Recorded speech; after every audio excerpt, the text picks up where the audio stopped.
actitud. Mira, te digo esto porque nos vamos ahora a la escuela. Facu, te agradecemos, pero vamos a hablar puntualmente de educación digital. Antes de volver a nuestro móvil, puntualmente con Magdalena Pardo. Y vamos a ver algunas cuestiones que tienen que ver con la narrativa e ideas para trabajar en casa también con nuestros niños y nuestras niñas. Hola Magdalena, ¿cómo estás? Hola, ¿qué tal? Buenas tardes, ¿cómo andan? Bien, muy bien. Bueno, narrativas es el tema del encuentro de hoy. A ver si nos puedes introducir un poco y contarnos de qué se trata esto. Sí, quería contarles un poco qué son las historias no lineales, cómo se relacionan con la educación digital y cómo podemos experimentarlas desde casa para aquel o aquella que tengan ganas de explorarlo un poco. Pero primero les propongo algo para interiorizarnos en qué es esto de las historias no lineales. Les voy a contar una historia. Puede ser corta. Sí, claro. Cómo no. Se llama así, Un perro suelto en Miramar. Una historia bien local. Bien. Okay. Dice, una tarde de domingo, mientras todos dormían la siesta, un cachorro muy chiquito salió a caminar por Miramar. Caminó y caminó pateando piedritas y ladrándole a cada pájaro que se le cruzaba. En eso, el perro llegó al final de una calle sin salida. Solo podía doblar hacia la derecha para ir a la playa o hacia la izquierda para ir al bosque. Les pregunto a ustedes, ¿qué quisieran que pase? ¿Que el perro vaya al bosque o que el perro vaya a la playa? Playa. Yo quisiera que vaya al bosque. Bueno, tenemos un problema, necesitamos un consenso. Bueno, ok. Ah, ¿necesitamos consenso? Lo dejo ganar al señor Willy Quirós. Vamos para la playa, entonces. Lo que pasa es que yo me justifico, pienso la playa porque por ahí por la playa pasa alguien, si el perro se pierde o algo, y el bosque es más difícil que alguien esté, ¿no? Pensé yo. Bueno, en realidad en las historias no lineales vamos con la playa, pero en realidad todos los recorridos que la autora haya planteado previamente son posibles. Siempre podemos volver a leer la historia y caminar por otro camino. Pero vamos con la playa. El cachorro llegó a la playa, corrió rápido para que no se le quemaran las patas con la arena caliente y entonces tropezó con algunos juguetes olvidados. Miró bien y descubrió que había encontrado un pequeño balde azul y un rastrillo naranja. Enseguida quiso jugar.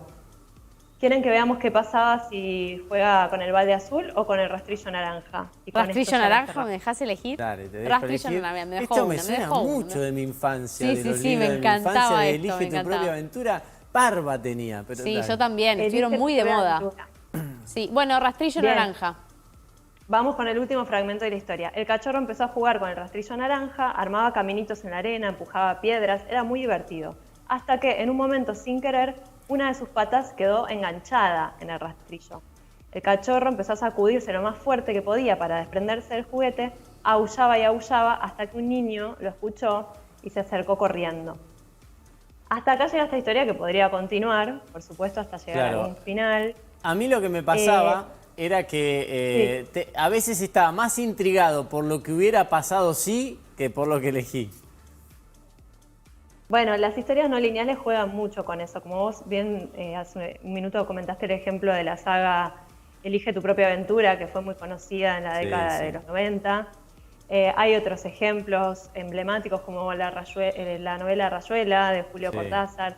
Entonces las historias no lineales son estas historias en las que el autor o la autora le proponen al lector o al espectador que participe abiertamente de las decisiones en relación al curso de los acontecimientos de la historia o del orden de lectura de los fragmentos, como es el caso de Rayuela. En Rayuela no se nos invita a tomar decisiones en nombre de los personajes, digamos, pero sí a decidir en qué orden leemos los fragmentos y eso genera una experiencia global modifica el sentido global de la historia que leemos. Entonces, las historias no lineales son estas historias que proponen diversos recorridos y que arriban a distintos finales y en la que los lectores estamos explícitamente invitados por el autor o la autora a ir participando de la construcción de ese recorrido. Y con respecto, por lo menos lo que yo recuerdo de estos libros que yo tenía muchos de Elige tu propia aventura, había, por lo menos lo que proponían esos libros era un camino, va a decir bueno y otro malo. Terminaba uno bien y otro mal. ¿En general es así o pueden terminar los dos más o menos, los dos mal, los dos bien? No necesariamente. Sí, en la saga Elige tu propia aventura había como una intención un poco casi moralista, ¿no? De que las decisiones tenían que ver con el sentido ético o moral de los personajes. No siempre se juega por este lado.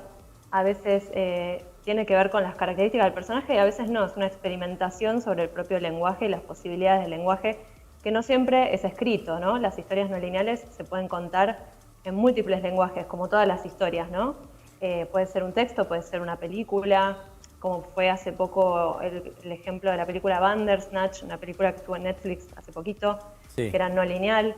Se puede contar como historieta, como relato sonoro, puede contarse en cualquier formato, lenguaje, y no siempre tiene esta connotación de moraleja, digamos, no necesariamente. ¿Y cuál es el objetivo de jugar, por ejemplo, en casa? Digo, ¿qué es lo que permite estimular en niños, en niñas, este tipo de ejercicio?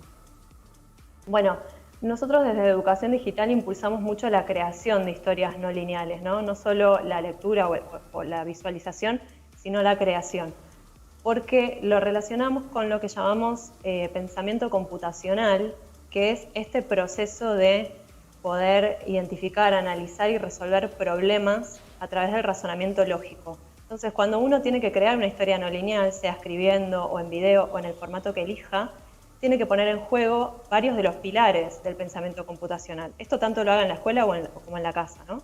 Por ejemplo, tiene que poder abstraer, es decir, identificar en cada momento qué es lo importante y qué es lo que no es importante en esa instancia de producción. Cuando yo estoy escribiendo el fragmento donde el perro está en el bosque, no me puedo perder de vista que está en Miramar, pero tampoco me puedo quedar con eso, ¿no? Estoy todo el tiempo como tratando de concentrarme en lo esencial de ese momento.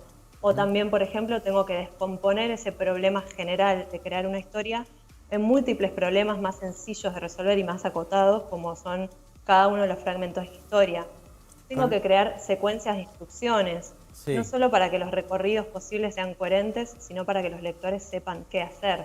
Entonces se ponen en juego un montón de habilidades que tienen que ver con el pensamiento computacional y que también son habilidades socioemocionales, consideramos muy relevantes y muy importantes de estimular tanto en la escuela como en casa.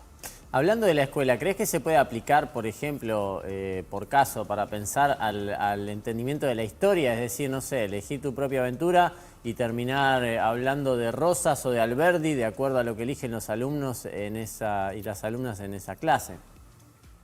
Totalmente, sí. Las historias no lineales y las historias en general, entre muchas otras potencialidades que tiene la educación, nos permiten ponernos en los zapatos de otras personas. Entonces, si tenemos que crearle un recorrido al lector para seguir la pista de Rosas o de Alberdi, los ejemplos que pusiste, necesariamente vamos a tener que investigar sobre esos personajes, el contexto en el que se desempeñaron, qué rol ocuparon, cómo pensaban, qué limitantes tenían, un montón de cosas que se ponen en juego para poder nosotros como autores proponerle al lector que tome decisiones. Y algo muy interesante es que las historias no lineales se pueden crear con tecnologías o también con elementos muy caseros. Si les parece, les puedo comentar algunas ideas para probarlo en casa o en las escuelas. Sí, claro, claro.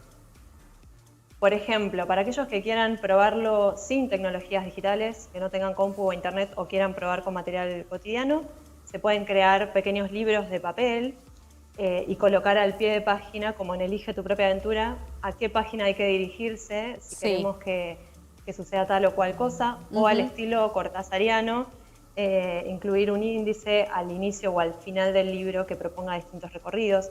Se puede también, yo acá en las imágenes se ven, ahora en este momento se está viendo, esto es una obra de un artista que se llama Juan Pablo Fernández del Río. Él plantea los fragmentos de sus historias en estos cuadraditos y nos invita además a crear este visor, que es una hoja recortada, para ir caminando, digamos, a través de los distintos recorridos de la historia sin poder leer en simultáneo lo demás. Magdalena, también muchísimas sobres. Perdón, muchísimas gracias, digo, estamos con poco tiempo, pero muchísimas gracias, muy didáctico, muy dinámico y me hiciste remontar a mis viejos libros de Elige tu propia aventura, que muchos los han conocido. Años 90, sí. A mí me encantaron. Muchísimas gracias. No, a ustedes, gracias a ustedes. Nos vemos. Bueno, Agus, es momento de hacer otro corte. Sí, señor, vamos a otro corte chiquitito y enseguida volvemos con mucho más. Hoy nos toca acá en el canal de la ciudad.